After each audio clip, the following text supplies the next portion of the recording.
புதிய பதவிகள் அண்ணாமலை கண்டிப்பாக தேடி வரும். ஓகே, டெஃபினட்டாக தேடி வருது. என்ன பதவி என்னங்கன்னு நம்ம யூகமாக சொல்ல முடியாது. ஓகே, ஆனால் அவருக்கு உண்டான மரியாதையை டெல்லி பிஜேபி செய்யறதுக்கு தயாராக இருக்கு.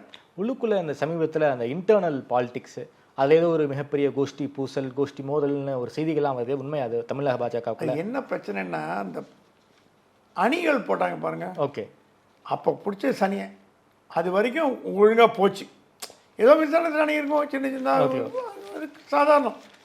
இந்த அணிகள் போட்டதில் முழுக்க முழுக்க கேசவ விநாயகன் தான் பொறுப்பு எடுத்துக்கணும். ஓகே, கேசவ விநாயகத்தை போய் கேட்டால் எனக்கு தெரியாது டெல்லி கேளுங்கன்றார்.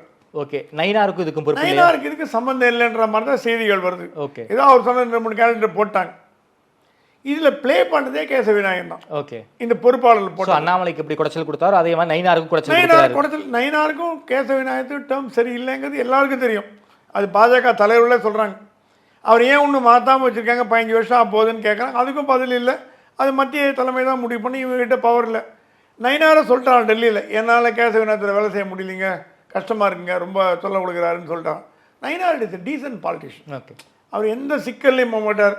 நீங்கள் அவரோட ப்ரெஸ் கான்ஃபரன்ஸோட பார்த்தீங்கன்னா யாரையும் தாழ்த்தி பேச மாட்டார். அவர் டீசெண்டாக வருவார், டீசெண்டாக போனார். அண்ணாமலை ரூட்டில் அவர் போவான்னு நம்ம எதிர்பார்க்க தப்பு.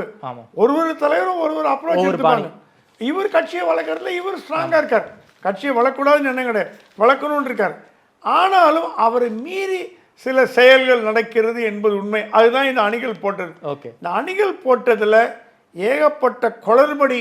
முக்கியமான பீப்புளுக்கெல்லாம் அணிகள் கொடுக்கப்படவில்லை. ரெக்கமெண்டேஷனில் வந்தவங்களாம் கொடுக்கப்பட்டிருக்கு. குஷ்புலாம் மதிக்கப்படலை.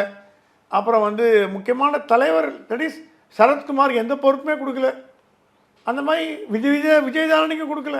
ஓகே, தட் இஸ் உங்களை நம்பி வந்தவர்களை நீங்கள் காட்டாற்றில் விட்டு விட்டீர்களா அப்படின்ற கேள்விக்கு பாஜகவில் இன்னி வரைக்கும் பதில் இல்லை. விஜயதாரணி எம்எல்ஏ ஆகிடுவாங்களாம், திருட்டார் நிற்க வச்சிருவோம்னாங்களாம். அது கூட உறுதிமொழியாக கொடுக்கப்படலையே. சரத்குமார்லாம் சொன்னாங்களாம், நீங்கள் எம்எல்ஏ நிற்கிறீங்களா, உங்களுக்கு சீட் கொடுக்குறோம். ஜெயிக்க வச்சு காட்டணுமே, வெறுமை சீட் கொடுத்தா மட்டும் போகாது. ஸோ இந்த அணிகள் போட்டதில் உள்ள குழப்பங்கள் வெகு விரைவில் தீரும் என்று எதிர்பார்க்கலாம்.